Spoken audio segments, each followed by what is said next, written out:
Hello students, vocabulary session 10 करने जा रहे हैं। तो वोकैबुलरी के सेशन 10 में सिनोनिम से स्टार्ट करते हैं। बात करते हैं पॉसिटी की, जिसका मतलब होता है कमी।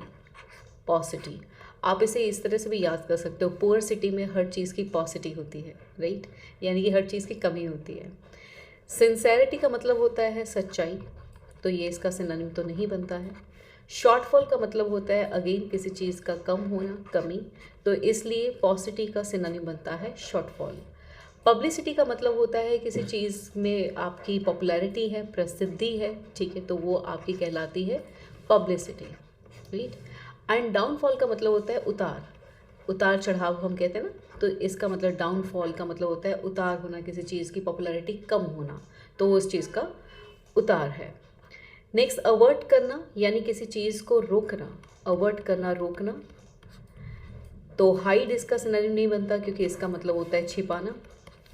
ओबे का मतलब होता है आज्ञा मानना। एंड एक्सक्यूज़ का मतलब होता है बहाना लगाना, बहाना बनाना। अवॉइड का मतलब होता है रोकना, that is why avert, avoid दोनों एक दूसरे के क्या हुए, सिनोनिम। पेंसिव, पेंसिव होता है जब आप सोच विचार में हैं, सोच विचार है, ठीक है, यानी कि आप काफ़ी कुछ अपने भविष्य को लेकर सोच रहे हैं, तो दैट इज़ थॉटफुल, इसका सिनोनिम रहता है। केयरलेस का मतलब होता है लापरवाह, लापरवाह। जबकि पेनिटेंट का मतलब होता है पछताने वाला, राइट।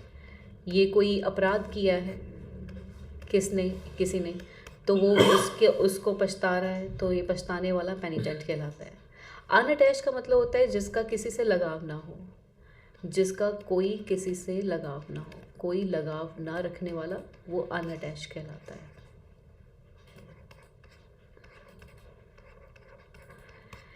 नेक्स्ट आता है कोडियल। कोडियल का मतलब होता है सबसे मिलजुल के रहने वाला, ऐसा व्यक्ति जो कोडियल है, मिलजुल के रहने वाला है, मिलजुल कर रहने वाला।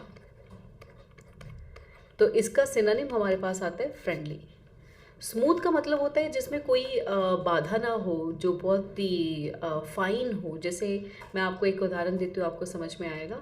जैसे हम कभी भी कोई चीज़ जो है वो लिक्विड फॉर्म में चाहते हैं, तो वो क्या होता है, उसमें कोई लंप ना आ जाए, राइट, उसमें कोई गांठ ना आ जाए, तो वो क्या हम करने की कोशिश करते हैं, उसे स्मूथ बनाने की कोशिश करते हैं। आपने कई बार देखा होगा, स्मूदीज़ वर्ड भी इसी से आया है। बहुत सारे फ्रूट को लिया, मिक्सी में डाला, और आपने क्या किया, उसका एक स्मूथ लिक्विड बना लिया, तो that is what we call smoothie, right. Smoothies जो बिल्कुल लिक्विड फॉर्म में हो और बिल्कुल आसान हो, उसमें कोई भी लंप्स ना हो। नेक्स्ट आता है सोफिस्टिकेटेड। सोफिस्टिकेटेड होता है जो बहुत ही फॉर्मेलिटीज़ करता है, फॉर्मल, राइट, सोसाइटी के डूज एंड डोंट्स को मानता है। रिजर्व का मतलब होता है शाय, यानी कि ये बंदा बहुत ही चुपचाप रहता है, ज़्यादा एक्सप्रेशन नहीं देता, चुपचाप रहने वाला, उसे हम कहते हैं रिवर्स, रिजर्व्ड। प्रोविजनल, प्रोविजनल मतलब होता है कोई चीज़ ऐसी है आपके पास जो फॉर द टाइम बीइंग है, यानी कि एट प्रेजेंट आप उससे काम चला लें, लेकिन वो चीज़ परमानेंट नहीं है।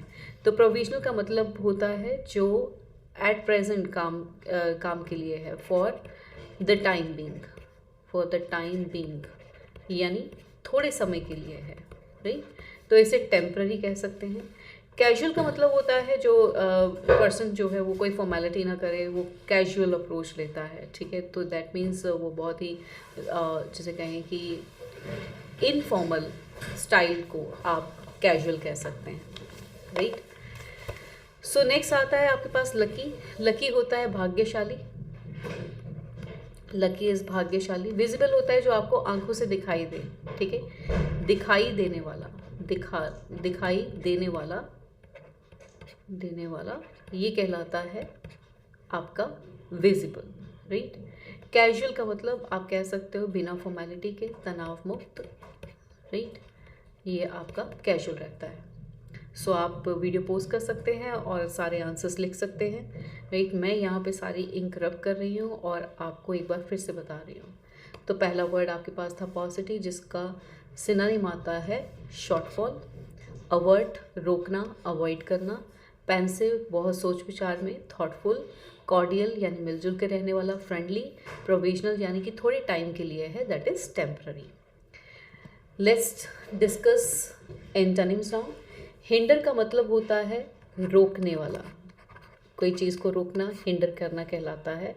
तो प्रोहिबिट करना इसका सिनोनिम आता है। प्रोहिबिट का भी मतलब क्या होता है, रोकना, राइट। एंड इंस्ट्रक्ट का मतलब होता है कोई सुझाव देना, राइट, सुझाव देना या फिर आदेश देना भी कह सकते हैं। एक्नॉलेज का मतलब होता है मान लेना, ठीक है। जैसे हम कभी कोई किसी के लिए काम करते हैं तो वो हमारे काम को अगर मान लेता है, यानी कि वो कहता है कि हाँ आपने काम किया था, तो आपका काम एक्नॉलेज हो गया। एनकरेज करने का मतलब होता है बढ़ावा देना। अब देखिए ये बिल्कुल इसका सिनोनिम एंटोनिम आता है, तो हिंडर का एंटोनिम हुआ एनकरेज।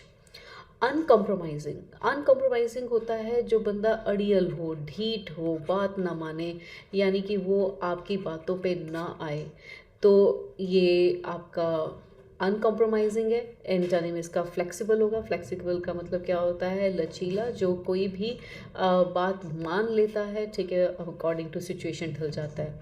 ऑसम का मतलब होता है बहुत अच्छा, अगर बहुत अच्छी कोई चीज़ है तो उसे हम कहते हैं ऑसम है। एंड सॉफ्ट का मतलब होता है नाजुक। और अगर मैं बात करूँ कर्टियस का, तो कर्टियस का मतलब होता है विनम्र, यानी कि मॉडेस्ट, पोलाइट। ज़ील, ज़ील का मतलब है जोश, राइट। इसका एंटोनिम आएगा अपैथी। अपैथी का मतलब ये होता है कि जो किसी चीज़ को लेके स्टैंड ही ना ले, यानी कि किसी चीज़ के बदले में इंटरेस्ट ही ना हो, इंटरेस्ट लैक होना, ठीक है, यानी कि इंटरेस्ट में कमी होना। अगर इंटरेस्ट में कमी है, इंटरेस्ट की कमी है, ठीक है, तो वो अपैथी है। और जोश है उसका तो ज़ील है। डिसइंटरेस्ट का मतलब होता है किसी चीज़ में भी भेदभाव ना करना, भेदभाव ना करना, राइट। केयरलेसनेस का मतलब होता है कि लापरवाही। आप यहाँ पे फिर से केयरलेस, लापरवाह, तो लापरवाही, केयरलेसनेस। हेट्रेड का मतलब होता है नफरत। तो इसका एंटोनिम, ज़ील का एंटोनिम क्या जाता है, अपैथी। डीसेक्रेशन, डीसेक्रेशन का मतलब होता है किसी चीज़ को अपवित्र करना, यानी कि आपके उसके साथ जो रिलीजियस सेंटिमेंट्स जुड़े हुए हैं, आपने उसके साथ छेड़छाड़ करी है, तो उसे अपवित्र करना कहलाता है डीसेक्रेशन करना। फॉर एन एग्जांपल, किसी धर्म में जो है आग जलाना जो है वो एक मनहूसियत मानी जाती है, और आप उस जगह पे जाके आग जला दो, तो आपने क्या कर दिया, आपने डीसेक्रेशन किया है। एंटोनिम आता है कंसेक्रेशन करना, यानी किसी चीज़ को पवित्र करना। और कई बार हम ऐसा करते हैं, घर में पाठ रखवाते हैं या फिर कोई अच्छा काम करते हैं, तो पूजा करते हैं, तो हम क्या करते हैं, उस चीज़ को कंसेक्रेशन करने की कोशिश करने, यानी पवित्र करने की कोशिश करते हैं। तो डिसेक्रेशन का एंटोनिम कंसेक्रेशन आएगा। डिस्करेजमेंट का मतलब होता है किसी का यानी किसी को पीछे खींचना, डिस्करेज करना, यानी आप कह सकते हो किसी को जैसे कहते हैं ना, रोकना, बढ़ावा देना, एंटोनिम आ जाएगा रोकना। डेस्पोडेंसी यानी कि निराशा, निराशा, डिस्पोडेंसी। एक्सपेक्टेशन होता है उम्मीद करना, तो डिसेक्रेशन का एंटोनिम कंसेक्रेशन। शिमरिंग, शिमरिंग होता है जो शाइनिंग हो, चमकीला सा, ठीक है, चमचम करता हुआ, ठीक है, चमकता हुआ आप कह सकते हैं, चमकता हुआ, राइट। और ग्लिमरिंग भी चमकता हुआ होता है, तो ये दोनों एक दूसरे के सिनोनिम बनते हैं। एंटोनिम आता है ग्लूमी, यानी अंधेरे से भरा हुआ, अंधेरे से भरा हुआ। रिफ्रेशिंग होता है ताजगी वाला, ठीक है, ताजगी देने वाला, ताजगी देने वाला। जैसे हम कुछ ड्रिंक्स पीते हैं, वो क्या करती है, रिफ़्रेश कर देती हैं, ताजगी देने वाला।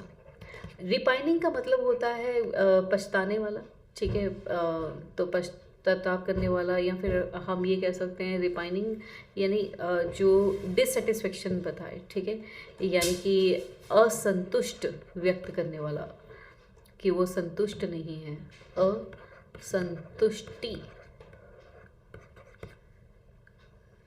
वाला, राइट। सो बहुत सारे वर्ड्स हैं, ठीक है, और लिखे हुए, तो मैं एक बार सारी इंक इरेज करके दोबारा से एंटोनिम्स पे ध्यान देते हैं। हिंडर यानी कि रोकना, एंटोनिम आ जाएगा एनकरेज करना यानी बढ़ाना। अनकम्प्रोमाइजिंग दैट मीन्स जो बिल्कुल ना झुके, अड़ियल हो, ढीठ हो, एंटोनिम आ जाएगा फ्लेक्सिबल जो बातें मान ले। ज़ील का मतलब होता है किसी चीज़ को पैशनेटली करना, बहुत जोश के साथ करना, एंटोनिम आ जाता है अपैथी यानी लैक ऑफ इंटरेस्ट। डिसेक्रेशन का मतलब होगा किसी चीज़ की पवित्रता को भंग कर दिया है ना, वो अपवित्र कर दी कोई चीज़, तो एंटोनिम आ जाएगा कंसेक्रेशन करना। शिमरिंग का मतलब होता है टिमटिमाना, ठीक है, ग्लो करना, ठीक है, चमकीला सा, ग्लिमरिंग सा। एंटोनिम आ जाता है ग्लूमी जो अंधेरे से भरा हुआ हो। तो सिनोनिम एंड एंटोनिम्स के बाद let's see one word substitution.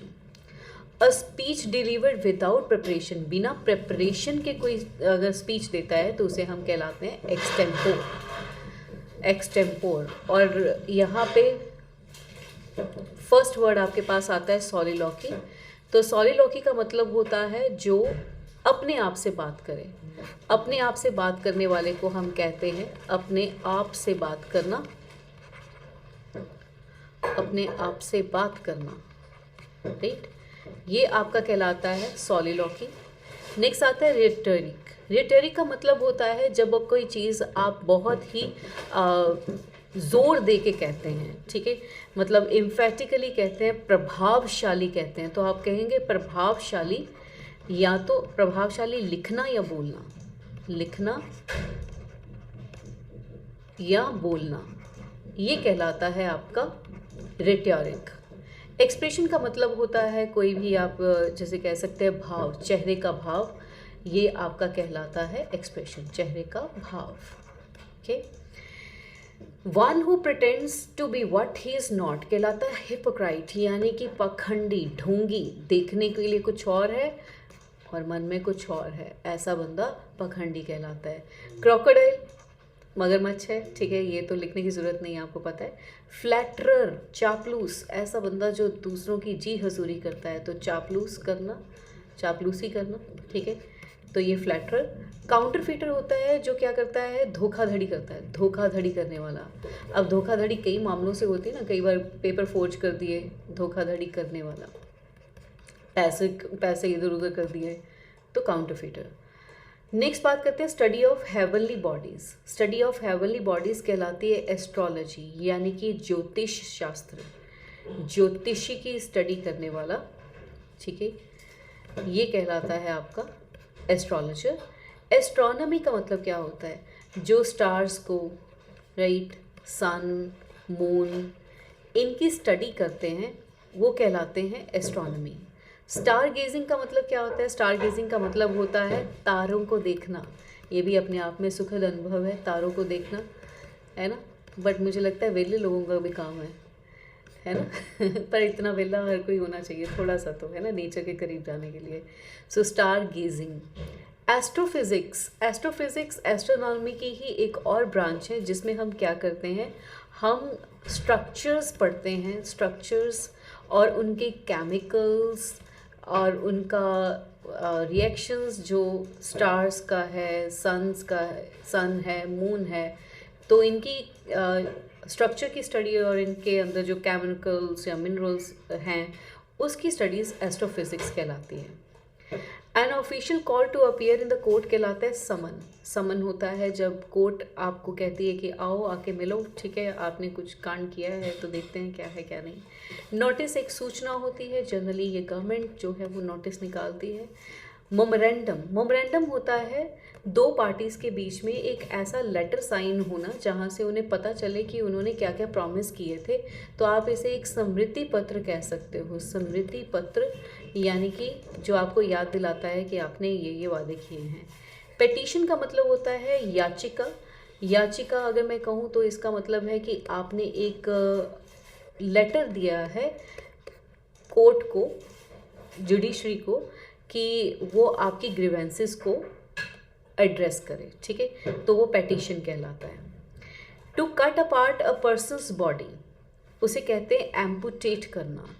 एम्पुटेट करने का मतलब होता है बॉडी के किसी अंग को काट देना, लेकिन मेडिकल रीजंस की वजह से, सर्जरी है, ठीक है, इस वजह से। म्यूटिलेट का मतलब होता है जानबूझ के अंग काटना, जानबूझकर किसी के अंग को काटना ताकि आप कोई बदला ले सको, या फिर कई ऐसे गलत रीजंस हैं सोसाइटी में, जैसे लोगों को भीख मंगवाने के लिए भी उन्हें म्यूटिलेट कर दिया जाता है। एम्बिश का मतलब होता है छिपकर, घात लगाकर हमला करना, राइट, छिपकर हमला करना, छिपकर हमला करना तो एम्बश कहलाता है, ठीक है। आप इसे बुश से भी लर्न कर सकते हैं कि बुश के पीछे बैठ के क्या कर रही है आर्मी, मिलिटेंट्स की वेट कर रही है, तो एम्बश। मिटिगेट करना यानी किसी की पीड़ा को कम करना, किसी की पीड़ा को कम करना, तो ये कहलाता है मिटिगेट करना। तो अभी आपने सारे नोट कर लिए होंगे और आप वीडियो पॉज करके भी नोट कर सकते हैं। मैं एक बार सारे ही आंसर्स दोबारा से बता रही हूँ। A speech delivered without previous preparation कहलाती है extempore, one who pretends what he is not कहलाता है hypocrite, and study of heavenly bodies कहलाती है astrology, and an official caught to appear in the court कहलाता है समन, एंड एक body part को कट कर देना कहलाता है एम्पुटेट करना। Last section, idiom and phrases. Every political party at present is playing to the gallery, right? Playing to the gallery का मतलब होता है जब आप लोगों के पसंद का काम करो और उनकी बात करो, तो अपीजिंग द मासेस। इलेक्शंस के दौरान ये बात बहुत होती है, तो वो क्या करते हैं, जनता जो कहेगी वही कर देंगे। जनता कहेगी सड़क बना दो तो आज के आज ही बना देंगे, ठीक है। प्लेइंग टू द गैलरी का मतलब ये होता है। नेक्स्ट है his blood ran cold. Blood ran cold when he heard his uncle was murdered. अगर ब्लड वार्म होता है ना, आप अगर अपनी बॉडी में ब्लड देखें तो वो वार्म होता है, वार्मथ देता है, ठीक है। तो बाई चांस वो कोल्ड हो जाए तो दैट मीन्स बंदा बहुत ज़्यादा शॉक में है, तो he was horrified, shocked. This is too simple that even a man in the street can understand it. Man in a street, man in the street means ordinary person, एक ऐसा बंदा जो आम है, यानी कि कोई ख़ास उसके एजुकेशन नहीं है, ख़ास उसकी वर्किंग नहीं है, तो ऑर्डिनरी बंदा भी इस बात को समझ सकता है, man in the street. To cast as person का मीनिंग पहले समझते हैं। रेपुटेशन पे अटैक करना, किसी के मान की हानि करना, मान हानि करना, राइट। रेपुटेशन पे अटैक करना उसे कहलाते हैं to cast as person. That means to make unpleasant remarks pass करना। When he went to the claim insurance for his car, the agent said that he hadn't a leg to stand on. Hadn't a leg to stand on. That means आप ज़्यादा मत उम्मीद करिए कि आपको कुछ मिलेगा। Did not have much hope of getting it. So hadn't a leg to stand on. Next एक बार फिर से इसे करते हैं। Playing to the gallery, it is appeasing the masses. Blood ran cold, that means shocked, horrified. Man in the street means ordinary person. To cast aspersion, that means unpleasant remarks pass करना. And अगर कहीं he hadn't a leg to stand on, that means didn't have much hope of getting it. This is all for the day. आपको इस vocabulary का link जो है वो description में दे रखा है। बाय चांस अगर आप ये देख रहे हैं और आपके पास नहीं है ये पूरी शीट, तो वो आपको डिस्क्रिप्शन में मिल जाएगा, ठीक है। Keep watching and keep learning. This is all for the day.